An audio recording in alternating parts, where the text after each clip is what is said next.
मणिपुर में पिछले 5 महीनों से हिंसा जारी है।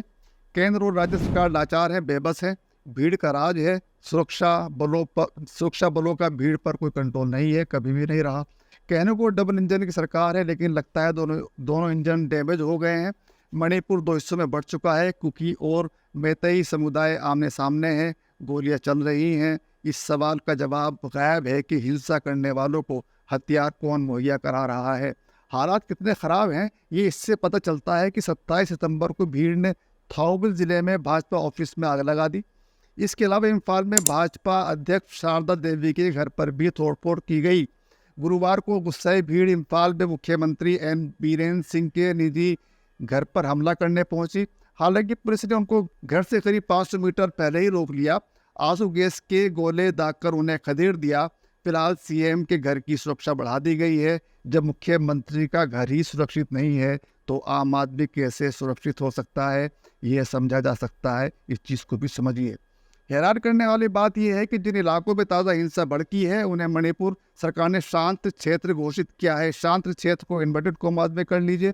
मणिपुर के इम्फाल शहर में मंगलवार 26 सितंबर को सुरक्षा बलों और छात्रों के बीच झड़प हुई। इसमें एक अध्यापक समेत 54 छात्र घायल हुए हैं। छात्र जुलाई से लापता अपने 2 छात्रों की हत्या के विरोध में प्रदर्शन कर रहे थे। ऐसा लगता है कि मणिपुर को उसके हाल पर छोड़ दिया गया है। वहाँ की खबरें भी प्रमुखता से नहीं आ पा रही हैं।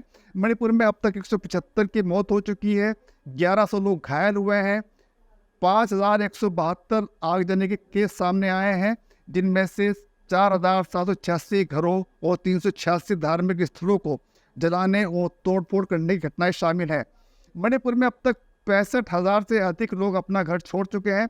6,000 मामले दर्ज हुए हैं और 144 लोगों की गिरफ्तारी हुई है। राज्य में 36,000 सुरक्षाकर्मी तैनात किए गए हैं। पहाड़ी और घाटी दोनों जिलों में कुल 129 चौकियां स्थापित की गई हैं। ये आंकड़े यह बताने के लिए काफ़ी है कि मणिपुर किन हालात से गुजर रहा है। मणिपुर 2 हिस्सों में बढ़ चुका है और वहाँ एक तरह से गृह युद्ध जैसे हालात हैं। बावजूद इसके मणिपुर को अकेला छोड़ दिया गया है। केंद्र और राज्य सरकार मणिपुर की हिंसा रोकने में नाकाम साबित हुई हैं। इसका मतलब यह भी है कि डबल इंजन की सरकार फेल हो चुकी है। मुख्यमंत्री बीरेन सिंह हालात सामान्य करने में नाकाम रहे हैं। ये समझ से परे है कि उनसे अभी तक इस्तीफा क्यों नहीं लिया गया है। अगर मणिपुर में गैर भाजपा सरकार होती तो अब तक संभवतः वहाँ राष्ट्रपति शासन लग चुका होता और ना जाने क्या क्या हो चुका होता। 4 महीने बाद राज्य में 23 सितंबर को मोबाइल इंटरनेट से बैन हटा तो छात्रों के शवों की तस्वीरें सामने आई हैं जो सोशल मीडिया पर वायरल हो रही हैं। लड़के का सिर कटा हुआ है। इससे पता चला है कि कितनी बेरहमी से कत्ल किए गए हैं। 19 जुलाई को महिलाओं को निर्वस्त्र कर घुमाने का वीडियो वायरल हुआ था। यह वीडियो 4 मई को 2 महिलाओं को निर्वस्त्र घुमाने की घटना थी जो उबाल जिले में हुई थी।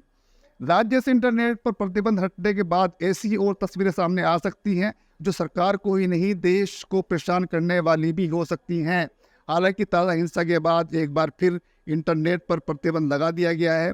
सरकार को मणिपुर की सुध देनी चाहिए, लेकिन ऐसा नहीं हो रहा है। प्रधानमंत्री नरेंद्र मोदी चुनाव प्रचार में व्यस्त हो चुके हैं। चुनाव प्रचार होना चाहिए, लेकिन जब देश के एक हिस्से में आग लगी हो तो उसकी सुध भी लेनी चाहिए। प्रधानमंत्री ने अपना नया यूट्यूब चैनल शुरू किया है, उसको सब्सक्राइब कर दीजिए।